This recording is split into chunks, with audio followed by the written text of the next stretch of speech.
Se forcer à produire tous les jours, ça a totalement changé ma perception de ce que c'est la créativité, de ce que c'est être un artiste. Parce que c'est vrai que vous allez passer dans une vidéo YouTube, ça c'est vrai. Après, moi, je fais déjà des vidéos sur YouTube, n'hésitez pas à vous abonner qui bossent à... Si je m'abonne, si tu lis mon webtoon. Je m'abonne si tu follow Kibo News sur Instagram et que tu likes toutes nos interviews en les mettant.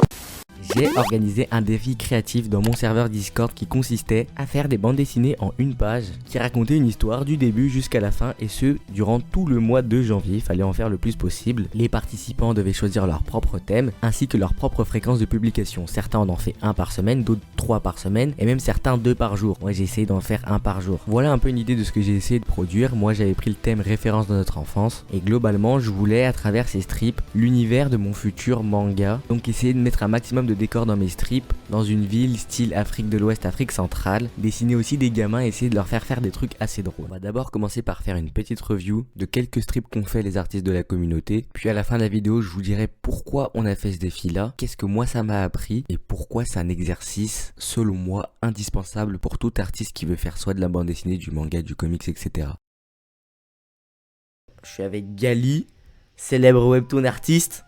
Allez lire le projet Gaïa. My God, on n'était pas venu là pour ça de base. Mais si vous voulez aller lire mon webtoon, évidemment que je serais très ravie. Je ne vais pas mettre le lien en description, mais ouais. Et Monsieur Kibo News. Salut, c'est Monsieur Kibo News, venez vous abonner à moi, sinon je vous bute. Ok, voilà, c'est une introduction parfaite. Premier strip Oui. de Monsieur Abdul Marou, je représente. Qu'est-ce que t'en penses, Gali? Bah pour le coup, je le kiffe. Déjà pourquoi? Il y a plusieurs points. Déjà, variation de point de vue, elles sont vraiment ok. Tu vois directement, tu comprends tout de suite ce qu'il veut. Les variations de point de vue, bon la couleur, on sait tous ici que j'adore, donc forcément, je suis ravie. Puis c'est drôle. Donc on a tous les points qui sont gagnants pour ce strip. Abdul, il est validé. Taki, t'en penses quoi? Alors moi je trouve ce strip assez génial du fait que la couleur elle est assez présente sur le strip. En plus elle diffère, c'est pas très sombre, c'est plutôt coloré. Il y a juste peut-être la dernière case, moi elle me parle pas beaucoup, le fond il aurait pu essayer de faire un fond en rappelant les thèmes de la chambre, mais sinon ouais moi je valide. Moi je le trouve vraiment super chouette aussi, surtout la deuxième case, avec cette espèce de, tu sais qu'on voit le traîner du déplacement là, je trouve ça super bien. Sauf que malheureusement on voit pas bien les commentaires du coup, parce que faut pas oublier que vu que c'est un format strip, c'est un format petit, on peut pas trop mettre des informations, trop d'informations de manière trop petite parce que sinon c'est un peu illisible, ça casse un petit peu la fluidité, mais sinon... Après je crois que c'est toi, parce que moi je voyais très bien quand j'avais regardé la première fois. C'est vrai? Bon c'est peut-être moi, Ouais. c'est possible. Et hors juge, on a le droit de donner notre avis ou pas? Oui. Donc en notre gueule, ok. Moi je trouve ça stylé aussi. J'aime bien la dynamique et tout. Par contre, et c'est le problème que j'ai vu sur beaucoup de strips, c'est les textes ont un peu placé à la zob, mais qui sont genre trop collés aux bulles, trop voilà. Mais mis à part ça, moi je trouve ça stylé. Donc ça on passe à Elisabeth, du coup voilà ça c'est sa couverture, franchement je la trouve top déjà. Sa couverture, vous en pensez? Moi j'aime bien les couleurs. Moi on comprend direct, c'est très clair. Et Elisabeth elle est partie sur le thème du coup émotion. Rien que la cover, bon on est en plein dedans. Du coup Gali, qu'est-ce que t'en penses? Moi, après tous ces strips, je les ai bien aimés. Parce qu'on sent vraiment, c'est assez décalé par rapport aux autres. Parce que je trouve qu'on sent vraiment que ça s'adresse à des plus jeunes. Et c'est là-dedans la force d'Elisabeth. Moi j'aime beaucoup le fait qu'il y ait 3 catégories. On avait mis la catégorie cohérence, productivité et qualité. En termes de cohérence justement, c'est essayer de mettre du lien entre tous les strips. Mais pas forcément via une histoire qui se suit. Mais via là comme par exemple l'interaction entre tristesse et colère. Bah tout de suite, là j'ai pas vu les autres strips, mais tout de suite ça crée un espèce d'univers et c'est assez sympa. Moi, j'aurais adoré voir des strips en couleur. Je sais que je suis chiante, mais vu que c'est sur un truc hyper émotion, assez enfantin, on reste sur ce truc qui cible la jeunesse, avec des couleurs, ça aurait été mais encore plus efficace, ça aurait été vraiment super sympa. Moi, il y a un seul truc qui me dérange à certains moments. Là, c'est un peu mieux. Mais c'est le fait que dans certaines cases, on dirait que t'as pas envie de faire de décor. Tu vois, par exemple, la dernière case, elle aurait été pas mal. Là, elle est, par exemple, avec sa tasse de thé, de café. Mais de la mettre dans une cuisine. Et puis après, tu vois, ça aurait fait pratiquement toutes les pièces de la maison. Parce que t'aurais eu la chambre, puis la salle de bain. On va dire le salon, puisqu'elle est dans le canapé. Puis, tu vois, la cuisine. Et du coup, t'aurais pu genre travailler sur les objets de la cuisine ou en tout cas, t'aurais pu pousser un peu plus loin au niveau du dessin. Et après, sinon, le seul truc que je dirais, moi, c'est que à certains moments, je n'ai pas l'impression que c'est vraiment de la peur. J'ai plus l'impression que c'est de l'hésitation, que tu utilises mais. Alors que quand t'as peur, t'as pas forcément le choix. Enfin là, il n'y a pas de sentiment de vraie peur, tu vois, elle est pas terrifiée ou quelque chose du Du coup, il y a tellement de types de peurs différentes, t'es pas obligé d'être angoissé ou être paralysé, genre... Ouais, mais du coup, justement- je trouve que ça fonctionne. En fait, moi, je me fie parce que en fait, tes strips, pour moi, ça ressemble, c'est pratiquement du vice versa si vous avez vu le dessin animé.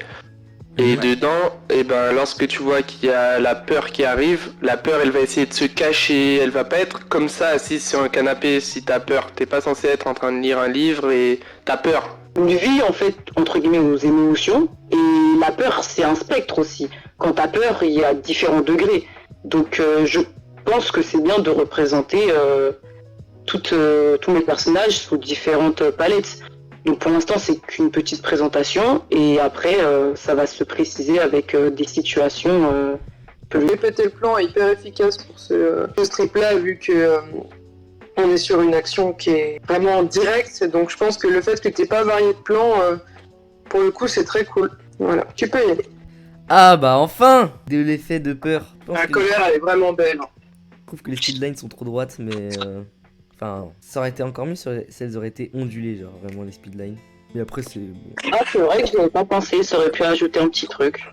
Frey, attends, là, j'ai un peu pris dans le mauvais sens parce que Frey, ces trucs ils se lisent en x2, genre. Il y a deux trucs, plus une case à part. Lui, il est arrivé, il a fait des strips en couleur, il en a balancé, je crois, 4 et enchaîné Gali. Celui-là il est trop cool, c'était mon préféré de ce mec. Hyper efficace. Le point de vue du haut, je l'adore. Très cool ce strip. Et du coup, il enchaîne avec ça. Yep, je m'en rappelais. Et son thème, c'est l'amour. T'as qui? Moi, je trouve incroyable le strip. C'est du très bon boulot. Donc ça, c'est la première case, donc alors, franchement, c'est super beau. Hein. Gali, qu'est-ce que t'en penses? Et le strip est super cool, par contre je l'ai pas compris. Bah, en fait, c'est sa chérie là. Et il la récupère en skate, c'est ça? Ok, on passe à ceux de Kazuko. Et ben voilà. Alors, Gali, qu'est-ce que t'en penses? Genre de strip où faut avoir la ref. Ah oui, Ouais. t'as pas la ref. Si, je l'ai la ref pour le coup, mais le truc que je trouve dommage, thème manga. Ah, t'aimes pas son thème? Alors le côté créatif, il est moins là vu que c'est des choses qui existent déjà. Je sais pas comment dire. Parce que le Ozuki Oden, c'est déjà, je sais pas si c'est un running gag dans One Piece, mais j'imagine vu que qu'on s'attend pas du tout à ce que ce soit elle. Mais en tout cas, ce que j'aime bien dans ce strip, c'est ça en fait. Le fait qu'il y ait un astérix et qu'il y a un truc, moi je trouve que c'est ça qui rend le truc c'est marrant. drôle. Ouais. Celui-là, je pense que c'est mon préf. Il y a quelque chose à dire dessus. C'est vrai que Naruto ça finit comme ça. Tout ça pour être mère du village. Alors, il y avait celui-là aussi que j'avais pas vu, qui est en couleur. Ça, j'ai pas compris la blague. Moi non plus, j'ai pas la ref. Je vais vous expliquer. On passe aux autres. Alors là, on va lire un manga, en fait, Ah, c'est le truc que... des Kibo. Alors pour le coup, mais en gros j'avais vu qu'on pouvait déjà faire en format planche et je savais pas qu'on avait un.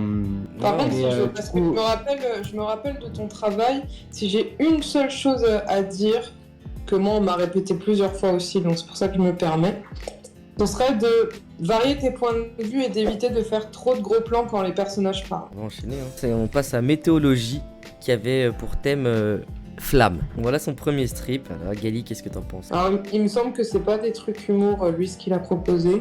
Là, ça fait un petit strip un peu introduction aussi. À moins qu'il y ait une chute et que je l'ai pas saisi. Mais là, toute la valeur des strips, c'est dans je dirais, c'est dans le côté artistique. Après, je vais être dur entre guillemets avec lui. Je parle souvent, genre ceux avec qui je parle le plus, ben je vais être un peu plus dur. Mais par contre, la main, il aurait pu s'appliquer davantage puisque c'est la pièce principale. Bon, on va passer aux autres. Hein. Qui, ça, j'ai jamais vu. Nathan. Bon, on a le côté strip. C'est vrai, là pour le coup, on peut pas le louper. Ah oui, ça le but, effectivement. Ouais. La chute ici. Ah oui, je me rappelle de celui-là, effectivement, je l'ai vu. Ah, justement, je trouve que narrativement parlant, c'est vraiment intéressant sur cela. Oula, ouais, On a vraiment Ah, un ouais. début, milieu, fin, une chute un peu stylée. t'as bien compris l'exercice, notre ami Nathan. Alors ceux de Ozen, il y en a vraiment beaucoup. C'est un travail incroyable. Et ceux de Ozen, franchement, il y en a vraiment qui sont super drôles. Ça, je le trouve super drôle aussi. Lui, c'était aussi un thème humour, que humour. Et lui, c'est lui qui a le plus à fond dans l'humour. Il en a fait, je pense, une trentaine. 2 par jour, mais après, il a lâché. au bout d'un certain moment. Mais alors, pourquoi on a fait ce défi? Bah la réponse est simple, c'est tout simplement pour progresser en narration, pour progresser en bande dessinée. Les strips, donc ces mini-histoires finies en quelques cases, c'est la version la plus épurée de la bande dessinée. Et réussir à raconter une blague, à décrocher une émotion, à faire vivre un instant en seulement quelques cases, c'est extrêmement compliqué. Et du coup, s'y entraîner tous les jours va grandement améliorer vos skills en narration BD. D'ailleurs, il y a un tas d'auteurs de bande dessinée et même de mangaka. Vous pouvez par exemple le voir dans les bonus des tomes reliés que vous achetez, qui tous les jours racontent un moment de leur quotidien, de leur vie, sous forme de yonkoma, sous forme de strip. Et c'est tout simplement une habitude qu'ils ont pris et je vous conseille vous aussi de l'apprendre si vous voulez devenir mangaka. Alors pourquoi se mettre un impératif de production, vous allez me dire? Est-ce que ce serait pas plutôt un frein à la qualité et à la créativité? Eh ben selon moi, pas du tout. C'est même plutôt le contraire. Se forcer à produire tous les jours, ça a totalement changé ma perception de ce que c'est la créativité, de ce que c'est être un artiste. Parce que quand tu dois produire tous les jours, eh bien tu finis par comprendre que le plus important c'est pas de réfléchir super longtemps à la bonne idée qui va tout révolutionner, mais c'est d'exploiter au maximum tout ce qui se passe dans ta vie au quotidien pour que via ton art, via tes skills en narration et en dessin, le rendre exceptionnel. Et surtout le rendre appréciable pour ceux qui vont le lire. Et pour le partager le plus efficacement possible, eh ben il faut s'entraîner tous les jours.